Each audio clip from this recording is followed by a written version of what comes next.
te enviar. Coisa Daqui a boa. pouquinho, a hora que terminar a nossa aula. Não pode deixar de entregar não, viu? Não. Vamos passar e seguir em frente, que instantinho a gente forma. Professor, tem uma notícia muito boa. Qual? Consegui, consegui pegar umas aulinhas, 12 aulas, aqui na escola estadual, só que é de biologia, mas já bom demais para Já contar a ajuda. experiência, né? Sim, sim. Talvez possa contar como parte de estágio, ver com a coordenação se dá para contar como parte de estágio. E você vai ganhando tempo, né, de aula. Toda vez que tem designação no estado, eles olham quem tem mais tempo de aula, né? Pessoa formada na área e qual tem mais tempo, né? Até quando surgiu a possibilidade de ter concurso para você fazer. Nossa, E às vezes a gente pensa que demora, mas na hora que a gente vê, fala assim, não, passou tão rápido. Eu, por exemplo, eu me formei em administração primeiro. Deixa eu pôr meu celular no silencioso que tá chamando. Eu formei em administração, aí eu fui dar aula com autorização do Estado, né, o CAT, autorização a título precário, de matemática. E aí depois que eu dei um ano de aula que eu fui fazer a licenciatura em matemática, né? Eu fiz em São João del Rei. Então, assim, aí no início eu estou assim, segunda graduação vai demorar tanto, né? O que eu estou fazendo? Eu já fui fazer a segunda graduação já com 28 anos. Não lembro direito, né? Então, mas passou muito rápido mesmo, né? E foi uma das melhores coisas que eu fiz, foi ter feito a graduação de matemática. Vamos lá, eu vou começar com um capítulo novo. Tem alguma dúvida que você quer tirar de alguma coisa? De algum... não. Não? Então tá. Então hoje eu vou falar sobre o capítulo de semelhança de triângulos, tá? Os triângulos semelhantes, como a gente vai ver, eles vão ter os ângulos correspondentes iguais e vai ter uma razão, né? Eles vão ser proporcionais. Qual que é a ideia, Mauro, de eu identificar que dois triângulos são semelhantes? Porque sabendo os dados de um, a gente vai conseguir completar os dados do outro, se eu conseguir constatar que eles são semelhantes. Às vezes a gente vê um conteúdo assim e fica assim, isso, como que eu vou usar isso? Para que vai servir? Não sei o que tem. O aluno tem muito essa pergunta, né? E a gente vai ter semelhança não só para definir lado, a gente pode definir área através de semelhança, pode determinar volume através de semelhança e assim por diante, né? Então eu posso projetar algo pequeno e ter um volume e aí depois projetar algo que vai ser semelhante e muito maior. E através da semelhança eu determino o volume. Então semelhança é para a gente completar medidas de um triângulo que a gente não sabe através do outro, estabelecendo a semelhança, e também serve para determinar área e volume através de semelhança também, tá? Geralmente as coisas de geometria têm muita aplicação na matemática, né? Quando a gente consegue elucidar alguns casos, desperta um interesse maior nos alunos. O que a gente tem que ter em mente é que praticamente toda a matemática ela foi desenvolvida para resolver problemas da sociedade, né? Não desenvolveu à toa, ao acaso, foi desenvolvida para ajudar a resolver algo, tem alguma aplicação, né? Dificilmente alguém sentou, vou criar alguma coisa aqui de matemática do nada sem ter nenhuma finalidade. Então tudo tem, né? Tudo tem finalidade. Então vamos aí para o nosso capítulo 7 de semelhança de triângulos, né? Vou fechar esse aqui. Compartilhando a tela, né? Então já começa aqui com uma definição, né? Diremos que dois triângulos são semelhantes se for possível estabelecer uma correspondência biomívica. Essa palavra aí, biomívica, ela quer dizer um a um, né? Ligar um a um. É como se eu tivesse duas fileiras com 5 pessoas, eu vou ligar uma a uma das duas filas, né? De forma única, né? É uma condição até para estabelecer uma função, né? Então, uma correspondência biomímica entre dois vértices, de modo que os ângulos correspondentes sejam iguais e os lados correspondentes sejam proporcionais. Deixa eu comentar meu lápis, né? Então, aqui eu já deixei um exemplo pré-pronto, que a gente ganha um pouquinho de tempo. Se eu fosse montar na hora, até que seria bacana também, mas ia tomar mais tempo da aula. Aqui eu tenho dois triângulos semelhantes, né? Então a gente vai ter aqui, ó, deixa eu ver se eu mudo a cor. Eu vou ter que o ângulo C, nossa, ficou forte. Ele vai ser da mesma medida do ângulo G. O ângulo A, ele tem que ter a mesma medida do ângulo E. E o ângulo F, a mesma medida do ângulo B. Se um triângulo tiver 3 pares de ângulos correspondentes com a mesma medida, a gente diz congruentes, eles vão ser semelhantes. E os lados correspondentes proporcionais. Então, eu estou vendo que aqui mede 3, aqui mede 6. Aqui mede 4, aqui mede 8. Aqui mede 2, aqui mede 4. Então, a gente tem uma razão de semelhança. Essa razão é o quê? 2. Se eu multiplicar por 2, eu vou encontrar o valor. Então, por exemplo, se eu não soubesse que esse lado aqui mede 8, mas eu sei que a razão de semelhança é 2, então é só multiplicar aqui por 4 por 2 que eu vou chegar no outro lado, tá? Então, essa é a ideia, estabelecer a razão de semelhança, né? Pode ser que os triângulos eles não estejam na correspondência adequada, aí a gente tem que girar eles até ficar na correspondência adequada. Vamos fazer um exemplo aqui disso.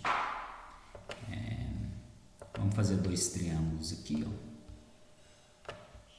Um menor e outro maior.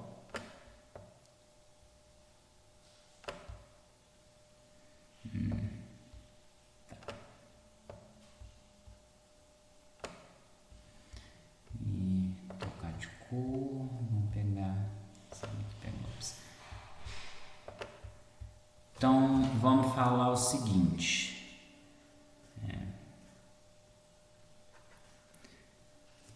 Vamos falar que. Cadê a ponta? Vamos falar que aqui é 30 graus. 60 graus, então aqui teria que ser 90, né? Porque deu 90, tem que dar 180, então aqui 90 graus. Aí vamos falar que no de cá seja 90 graus, 90 graus, e aí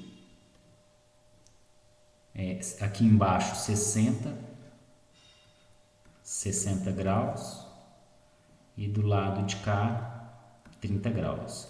Esses dois triângulos eles vão ser semelhantes, né? Só que o que está acontecendo? A correspondência ela não está exata ainda, tá? Eu teria que girar o triângulo, né? Por exemplo, o ângulo de 90 graus ele vai ter que vir para cima, então poderia rodar esse triângulo de forma que o de 90 graus viesse para cima e o de 60 graus aqui para baixo e o de 30 graus aqui, né? Então a gente gira os triângulos para deixar eles na correspondência certa. E com isso os valores que tiverem nos lados vão acompanhar os lados, obviamente, né? Então quando tem semelhança, o que eu gosto de fazer? Vamos falar que aqui mede 5, 4 e 3. Então eu ia desenhar o triângulo em branco para estabelecer essa semelhança e ele estando em branco eu ia preencher os ângulos. Em cima tem que ser 90, então em cima 90 graus. Embaixo à esquerda tem que ser 60 graus, que é o que está aqui. E embaixo à direita 30 graus. Então eu iria colocar aqui embaixo à direita 30 graus. Depois que eu preenchi os ângulos, a semelhança tá feita na correspondência certa. Só que eu sei que entre o ângulo de 60 e 90 mede 30, então mede 3, então entre 60 e 90 mede 3. Entre 60 e 30 graus mede 5, então eu acho que eu pus errado aqui, ó. Então, ó, entre 60 e 30 graus mede 5, entre 60 e 90 mede 3 e entre 30 e 90 mede 4, tá? Aí vamos falar que esse lado aqui vai medir 9. Então, olha só, esse lado aqui ele é correspondente a esse, tá? Porque aqui está entre 60 e 90 e aqui também entre 60 e 90. Então, eu tive que multiplicar por 3 para vir para cá. Então, quer dizer que se aqui mede 4, o de cá mede 12. Se o de baixo mede 5, o de cá mede 15. Porque a gente estabeleceu que os triângulos são semelhantes e a razão, no caso, foi 3. Então, se os triângulos são semelhantes, eu precisava ter pelo menos um lado aqui para eu estabelecer a razão de semelhança e depois achar os próximos. Como que eu gosto de fazer? Quando eu sei que os triângulos são semelhantes, eu sempre gosto de dividir o lado do triângulo maior pelo lado do triângulo menor. Para quê? Para me dar possivelmente um número inteiro, sem ser uma fração, tá? Então, tem várias coisas que a gente vai utilizando ali para facilitar na hora que chega a informação para o aluno, que geralmente eles têm muita dificuldade de trabalhar com fração. Então, se eu conseguir evitar, eu vou evitar, obviamente, né?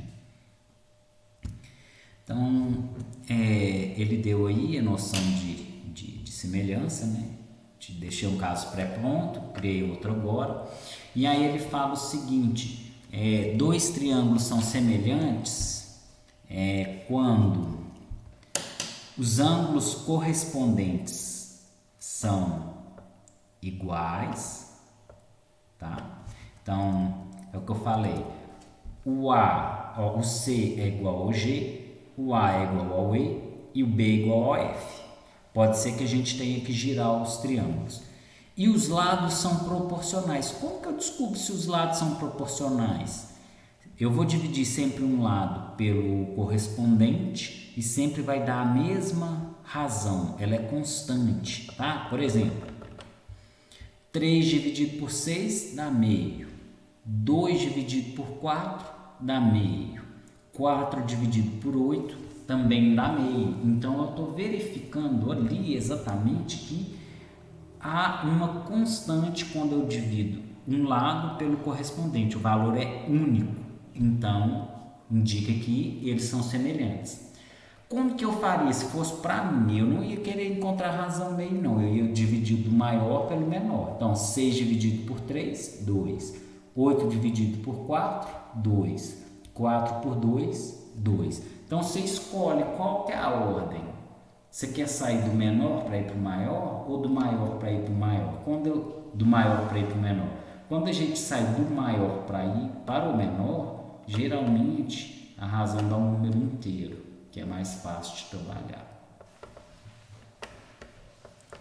Vamos continuar, né? Então, assim, para estabelecer a semelhança, a gente precisa de 6 itens, tá? São 6. Os ângulos correspondentes têm que ser congruentes, então são 3 itens. E os lados têm que ser proporcionais. Os 3 pares de lados têm que ser proporcionais, mais 3 itens. Só que aí a gente para pensar. Se eu tiver que analisar os 6 itens para saber que os triângulos são semelhantes, não tem como eu ter informação de um para encontrar do outro, que eu tenho que ter tudo dos dois e de nada me é útil, né? Toda ferramenta matemática, a gente tem que pensar assim, como que ela pode ser útil, como que eu vou usar ela? A gente tem que entender como que eu vou usar, para que ela serve. Então, a ideia de semelhança de triângulo é, eu sabendo os dados de um, completar os dados do outro que eu não sei. Só que se eu tiver que saber todos os dados dos dois, então não vai servir para nada, né? E aí vão surgir os casos de semelhança, que são 3 casos que eu não preciso verificar os 6 itens para dizer que eles são semelhantes, tá? Então vamos conhecer aí esses 3 casos. Se eu não estiver enganado, esse livro da Geometria Euclidiana Plana do João Lucas Marques Barbosa, eu acho que a gente vai usar ele só para essa aula, depois muda o livro. Mas é um excelente livro e a parte teórica e a linguagem matemática dele é maravilhosa, sabe? É um daqueles livros que é bom ter em casa, né? Assim, principalmente se vier dar uma aula de geometria um pouco mais avançada ou algo do tipo, né? Ele desperta muito na gente trabalhar com linguajar matemático, com organização de provas e demonstrações matemáticas e assim por diante, né? Então, aí tem algo aqui para cima, né? Observe que 2 triângulos são congruentes, são semelhantes, com razão de proporcionalidade 1. E inversamente, 2 triângulos semelhantes com razão 1 são congruentes.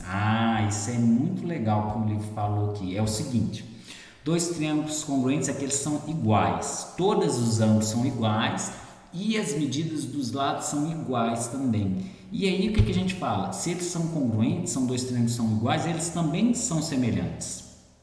Só que a razão é 1. Para eu sair de um lado de um triângulo e encontrar o valor do outro lado, eu multiplico por 1.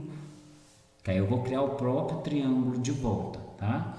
Então, triângulos iguais são congruentes e também são semelhantes, porque existe uma razão que leva um triângulo no outro. No caso, a razão é multiplicar por 1, tá?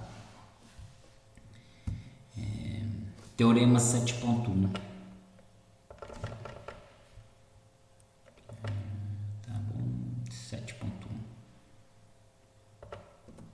Deixa eu dar um print aqui para a gente colocar ele na nossa lousa digital e pelo menos dar uma ilustrada nele, tá bom? Vamos lá.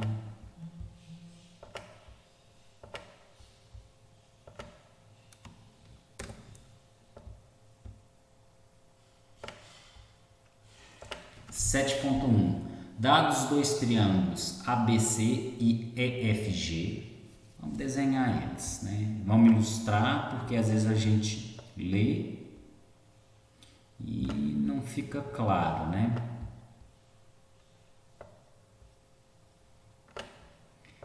Dados 2 triângulos, né? Vamos fazer um menor e o outro maior.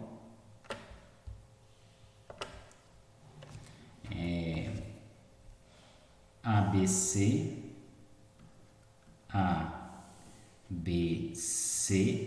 e EFG, EFG. E uma boa maneira da gente estudar é ir lendo o conteúdo e ilustrando o que está acontecendo para a gente entender bem, né? Se o ângulo A é igual ao E, então vamos pôr que o A é igual ao E. Então, vamos pôr que aqui é alfa e aqui também é alfa. E o ângulo B é igual ao F. Então, vamos pôr que aqui é θ e aqui também é θ.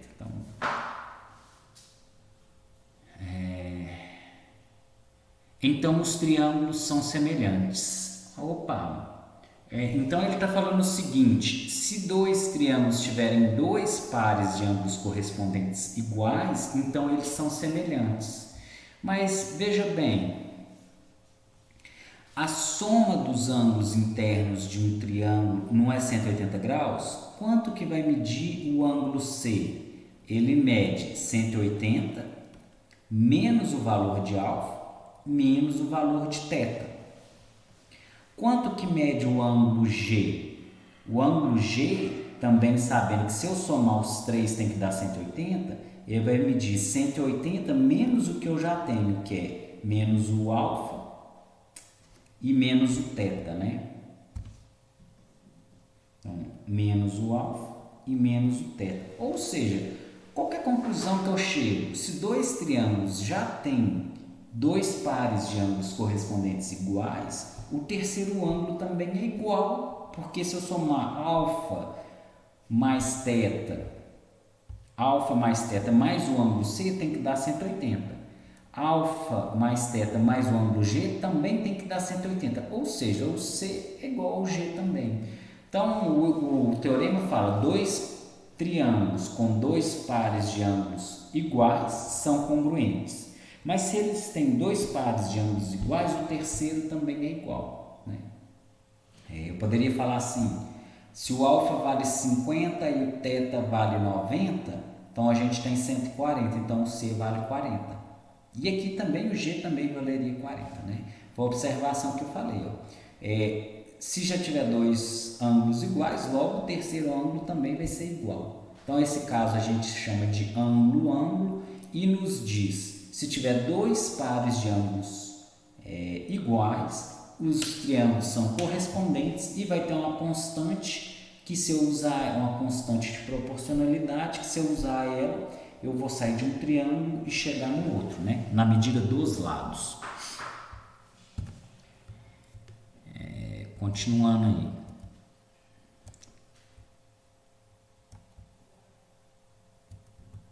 Opa, não. Vem para cá. O livro fez a demonstração, tem algumas demonstrações que são bem longas, que às vezes eu ia gastar todo o horário para fazer uma delas só, tá? Eu aconselho a vocês pegarem pelo menos as demonstrações mais curtas e tentarem fazer elas, tá? Ler as mais curtas e entender. Assim, quando eu fiz a graduação, o meu professor de geometria plana, professor Francenildo, excelente professor, ele passava, né, no quadro os teoremas e tudo, e fazia algumas demonstrações, só que a gente tinha 4 horas de aula de aula com ele, né? Então aqui, como é 1 hora só, eu tento passar um apanhado e depende muito de vocês estudarem aí também o material, tá? Pelo menos entender os teoremas e um ou outro teorema, tentar fazer a prova, que ajuda no desenvolvimento matemático de vocês, tá? Teorema 7.2. Se dois triângulos ABC e EFG, então esse aqui eu vou usar aqui mesmo, tá? Se dois triângulos ABC e EFG,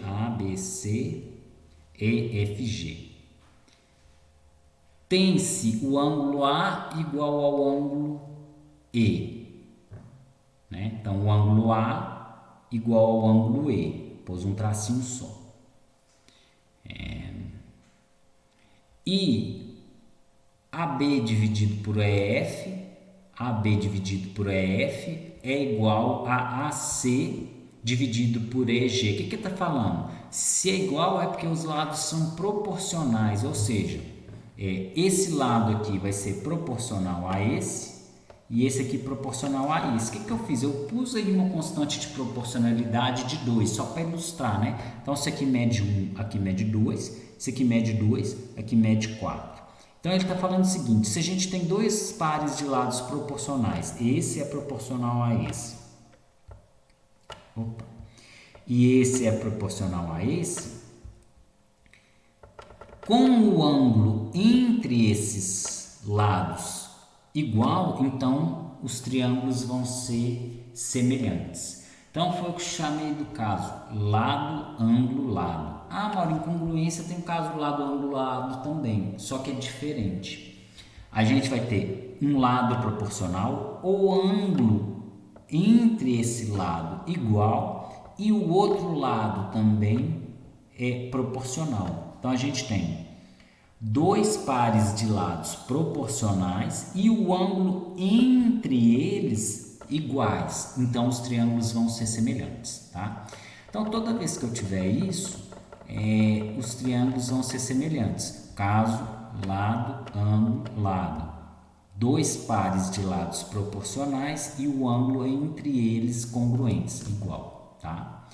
E aqui tem uma prova que isso realmente acontece, que eu acho que essa prova é um pouco mais simples. Vamos dar uma olhada nela aqui, né? Ou não, acho que foi só ilustração, né? Construa um triângulo HIJ em que HI igual a EF, então HI é igual a EF,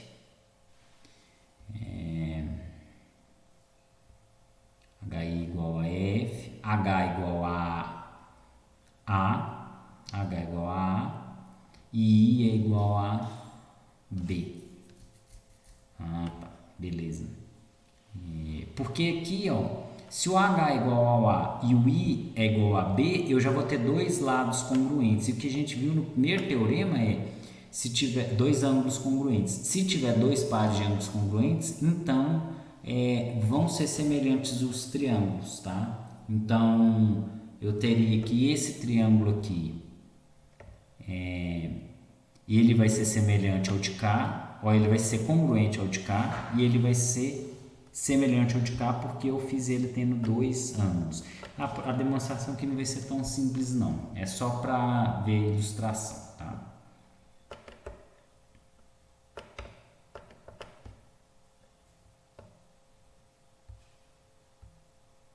Vamos aí para o terceiro caso, tá? Lado, lado, lado. Terceiro caso, quando eu falo lado, lado, lado, de novo, tem na congruência de triângulo, quando eu digo congruência, igualdade. Se dois triângulos tiverem os três pares de lados iguais, eles são congruentes. Agora aqui, se a gente tiver três pares de lados proporcionais, então a gente diz que os triângulos são semelhantes. Eu vou dar um exemplo aqui, bem bom para nós. Eu vou inclusive fazer o exemplo primeiro e aí depois a gente volta e lê o enunciado, tá? Às vezes a gente vê que, nossa, AB sobre EF, BC sobre FG, CA sobre G, a gente fica um pouco perdido, né? Uma saída é ilustrar e a outra é ver que isso aqui está falando que na verdade são proporcionais, existe uma razão, entendeu? De proporção, é isso que ele está falando. Vamos dar um exemplo aqui mesmo. Vou dar um exemplo, depois a gente volta e lê, tá?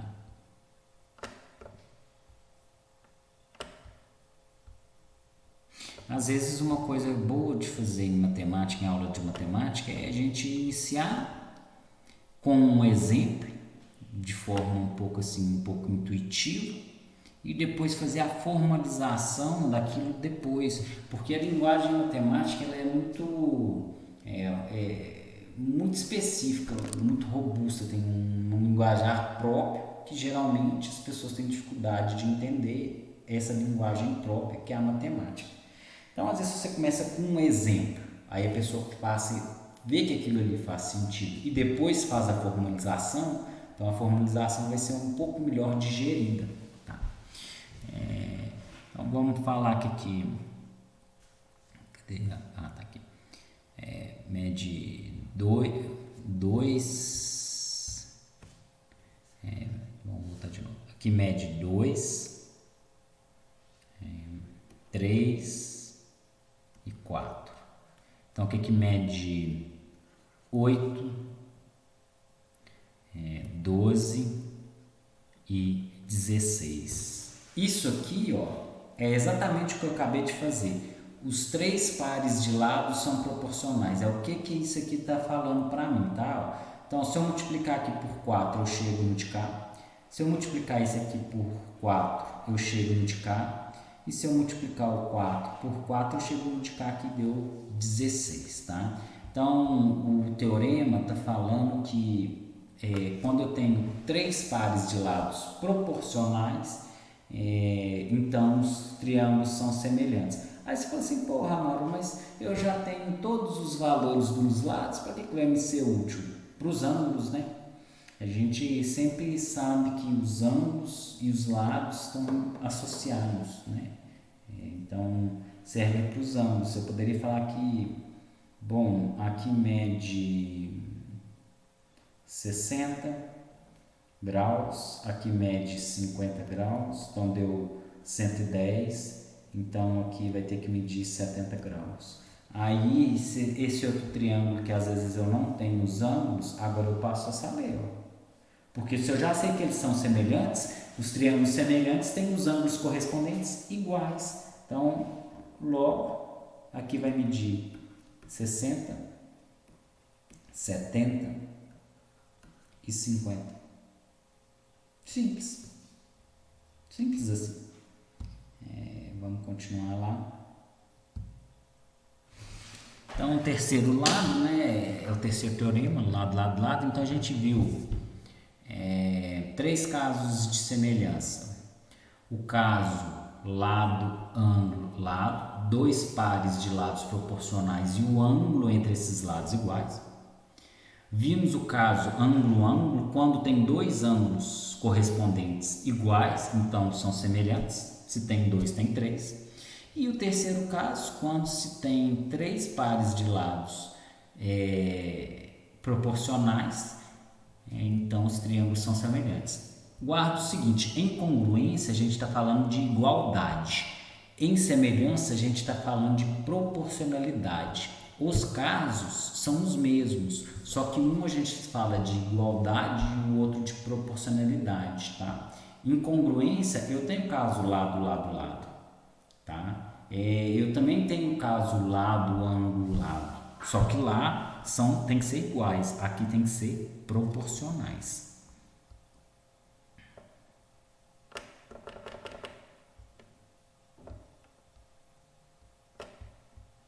Aí vamos continuar aí. Agora ele vai trazer as relações métricas, né? Relações métricas. Vamos ver, eu acho que eu separei um materialzinho aqui, figura 1, tá aqui.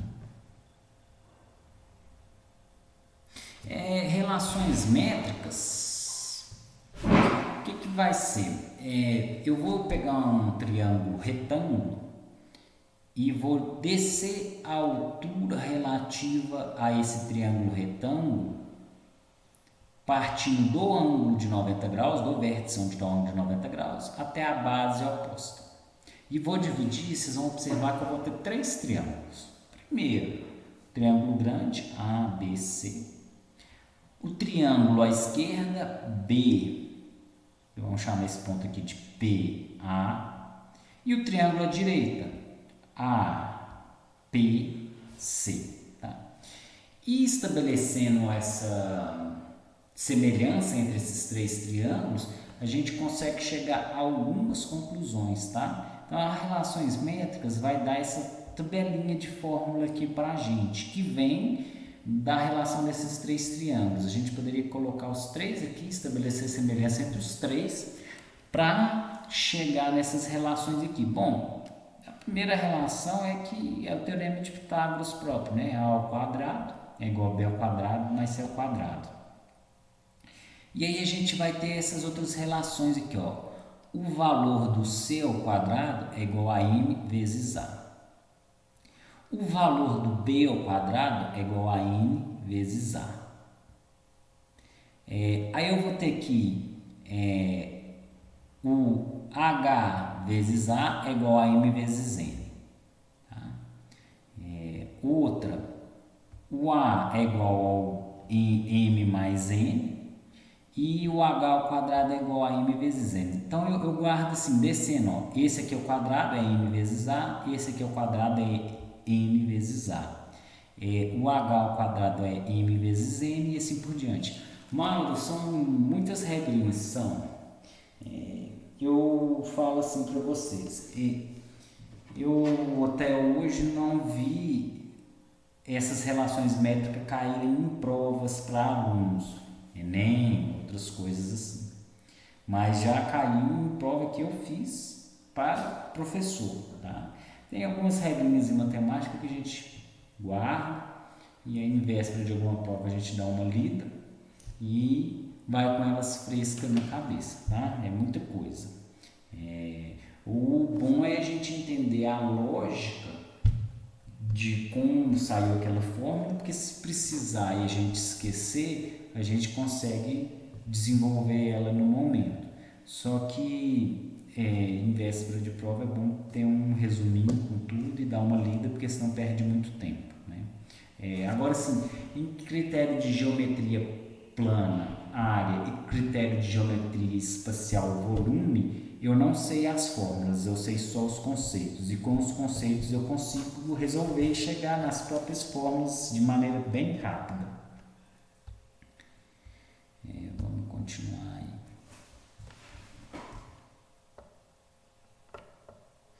E aí provavelmente ainda tem mais proposição, achei que já eram os exercícios, né? Não, mas ele está falando das relações métricas, né? A gente já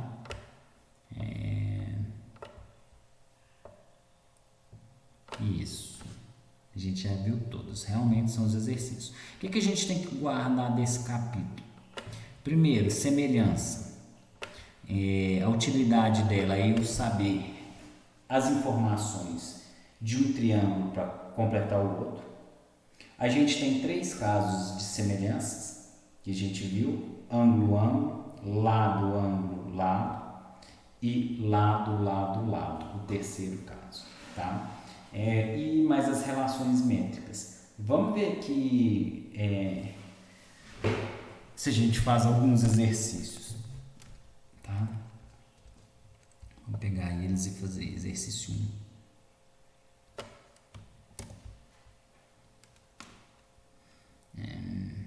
De cá, isso.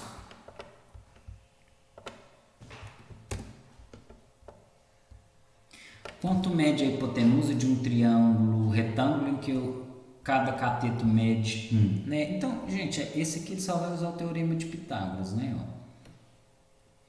Esse caso é muito famoso, né? Eu tenho aqui o triângulo retângulo, cada cateto mede 1, e aqui a hipotenusa, vamos chamar de A, né? Esse aqui foi um dos primeiros casos onde, teoricamente, se descobriu um número irracional, né? Lá pelos pitagóricos, né? Então, eu teria aqui a hipotenusa ao quadrado é igual à soma do quadrado dos catetos, né? Então, 1 ao quadrado mais o outro cateto mede 1 ao quadrado. 1 ao quadrado é 1, mais 1 é 2, então isso aqui vai dar que o A vale raiz de 2, sem segredo, né? Vamos para o próximo. Esse próximo aqui deve ser melhor, porque eu já fiz até uma observação nele. Bom, eu geralmente preparo as aulas uma semana antes, eu organizo assim. Toda quinta-feira, é menos de uma semana, eu preparo todas as aulas de todas as disciplinas que eu der na semana que vem. Aí, às vezes, quando a aula fica distante, eu fico meio assim, o que eu preparei mesmo? Mas na hora a gente lembra.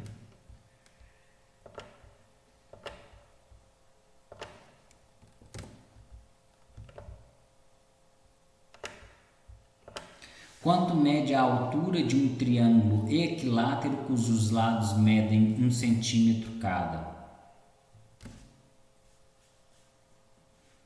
Então vamos lá, vamos entender melhor. Então vai dar pra gente um triângulo equilátero cujos lados medem 1 centímetro cada. Quanto mede a altura? Em triângulo equilátero, eu acho que a gente já falou, não falou? Eu tenho uma fórmula que é para altura. Eu sei que a altura de um triângulo equilátero serve só para triângulo equilátero, tá? Eu vou fazer um triângulozinho aqui com um tracinho de cada lado, que é para representar que todos são iguais, né?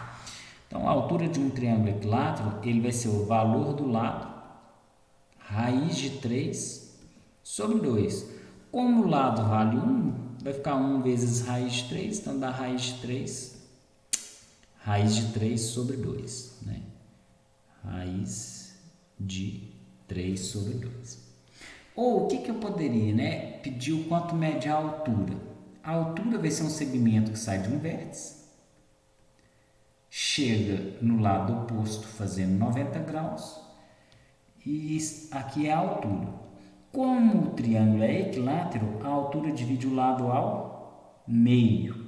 Então, se tudo vale 1, esse pedaço em preto vale meio, então aqui vai valer meio. E aí eu poderia aplicar aqui o teorema de Pitágoras. Tá? Então, eu tenho hipotenusa ao quadrado, vou resolver de outra maneira. Tá? Hipotenusa ao quadrado, 1 ao quadrado, é igual aos catetos ao quadrado, h ao quadrado, mais o outro cateto vai ficar meio ao quadrado. E se eu resolver isso aqui tudo, vai dar o raiz de 3 sobre 2, né? 1 ao quadrado é 1, igual a h ao quadrado, mais meio ao quadrado dá 1 quarto. Então, eu vou ter que h ao quadrado vai ser igual... esse 1 quarto passa para cá subtraindo e eu vou ter que tirar o mínimo, né? O 1 é 4 sobre 4, então vai ficar 4 sobre 4 menos 1 quarto dá 3 quartos. Né? E aí eu vou passar essa potência aqui como raiz, né? Se está como potência, vai vir para cá como raiz. Raiz de 3 não tem raiz exata e raiz de 4 é 2. Então a altura vai dar raiz de 3 sobre 2. Né? Independente se eu usei a fórmula específica para a altura de triângulo equilátero ou eu usei o teorema de Pitágoras, a resposta é a mesma, né? Só que tem caminhos que são mais curtos. Né?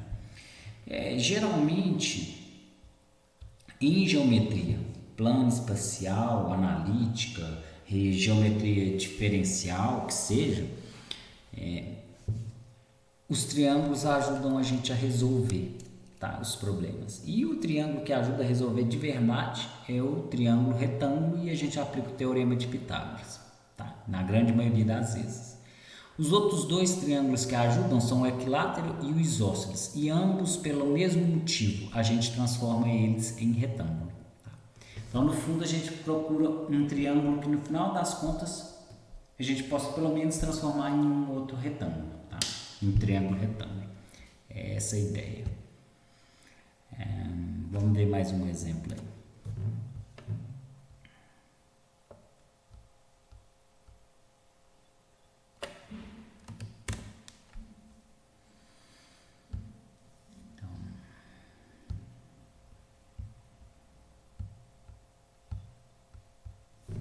Vamos ver mais o terceiro exemplo da lista.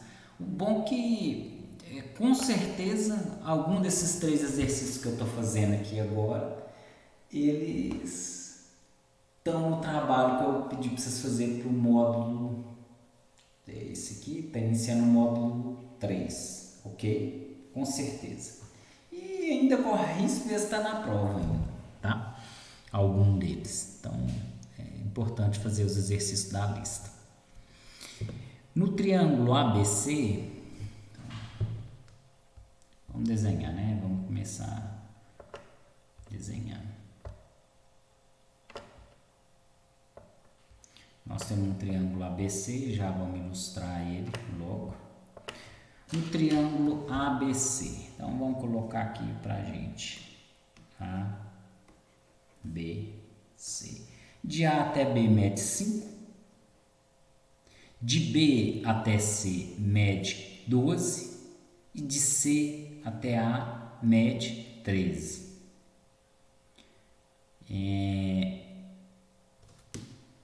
Qual a medida do ângulo B?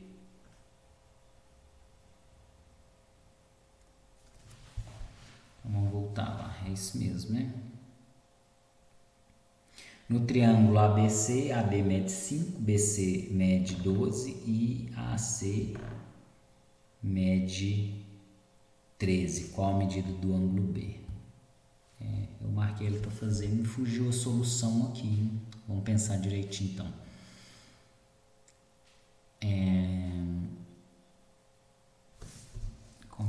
Então, de A até B mede 5, de B até C mede 12 e de C até A mede 13.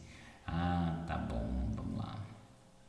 Sabe o que eu tenho que observar? Eu tenho que observar o seguinte: só teria como eu determinar algum ângulo se fosse um triângulo retângulo. E aí o ângulo que eu saberia seria o ângulo B. Por quê? Vamos lá. Se esse ângulo aqui for 90 graus, o 13 é a hipotenusa. E tem que ser o 13 mesmo, porque o maior lado é a hipotenusa. Então, aqui teria que ser o de 90 graus. Então, ele pediu justamente o ângulo B. O ângulo B vai medir 90 graus se for um triângulo retângulo. Como que eu sei que é um triângulo retângulo? É porque, então, 13 ao quadrado tem que ser igual a 5 ao quadrado mais 12 ao quadrado. Se essas duas partes derem iguais, é porque é um triângulo retângulo. E aí o ângulo B é 90 graus, porque ele vai estar oposto ao maior lado. Então, oposto à hipotenusa, mede 90 graus. Então, eu vou ter o seguinte: se satisfaz essa igualdade, é um triângulo retângulo, né, do teorema de Pitágoras. 13 ao quadrado, 169. 5 ao quadrado, 25. 12 ao quadrado, 144. Então, eu vou ter que 169 é igual a 25 mais 144, também dá 169. Ou seja, nós estamos diante de um triângulo retângulo, porque ele satisfez o teorema de Pitágoras. O valor da hipotenusa ao quadrado é igual à soma dos quadrados dos catetos e, então, oposto ao ângulo de 90 graus, a gente tem a hipotenusa, então aqui mede 90 graus, né? É uma maneira diferente, né? A gente teve que constatar que é um triângulo retângulo pelos lados, não pelo ângulo, tá? Então o exercício pediu o inverso, ele não deu o ângulo, ele deu os lados para a gente perceber que era um triângulo retângulo. Um exercício bem bacana, né? E eu acho que eu não separei mais exercícios, não, tá? É um capítulo um pouco mais enxuto, né? Um pouco mais simples. Sheila, você tem alguma dúvida? Gostaria de fazer alguma pergunta? Não, tranquilo, por enquanto, tranquilo, tem que praticar. O que é interessante é que daqui para frente o conteúdo ele vai ficar menos teórico, mais prático e mais agradável para a gente. A parte mais teórica, mais maçante, foi no início, tá? A prática é melhor, mais fácil. Sim, sim. Eu vou encerrar aqui uns minutinhos antes e vou processar o vídeo e postar lá para quem quiser ver depois, tá? E aí qualquer dúvida você pode entrar em contato, tá bom? Ok, obrigada. Por nada, boa noite, bom descanso aí para você, tá bom? Tchau. Boa noite, tchau.